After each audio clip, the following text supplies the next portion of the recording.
Sudo to en komiti matimo nonro e lo seneta ma Busia Omtatah mar biro ng'ado ka olaro kom jatend piny ka to oyo kawuono ne ochopo e kaunti ma Homabay mondo gikaw pach jopiny.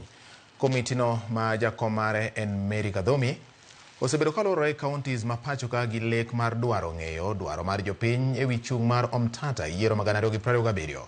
Ka oloso bang' romo gi jopiny e boma ma Homabay, Kadhomi okoni komiti no luorore counties 47 ka giromo gi jopiny mar winjo gigo monego giketie manifesto margi e kinde ma Omtatah biro sidho ayanga kampen mar dwaro telo mar piny Kenya yiero ma 2027.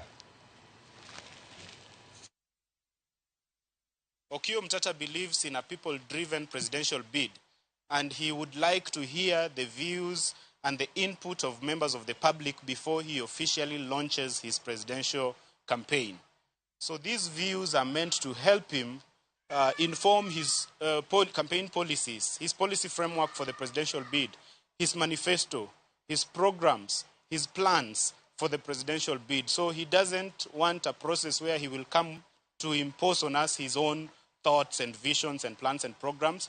He would want his vision to be informed by the views and concerns of the people. Ng'ata muchiwore magombo ni mondo konyo jopiny, obed ni odwaro governor e county moro amora e Kenya ka, obed ni odwaro kata president e Kenya ka, obed ng'at moro manyalo dino yore te mageng'o kuo mar gimoro amora manyalo chopo ne jopiny. As youth, we have these creative ideas, sustainable ideas on how to store fish, but we lack the right channel to access and to fund us to bring up our ideas. Yes, I have the idea, I'm educated, but my education is like none of the business, just as like a rotten idea.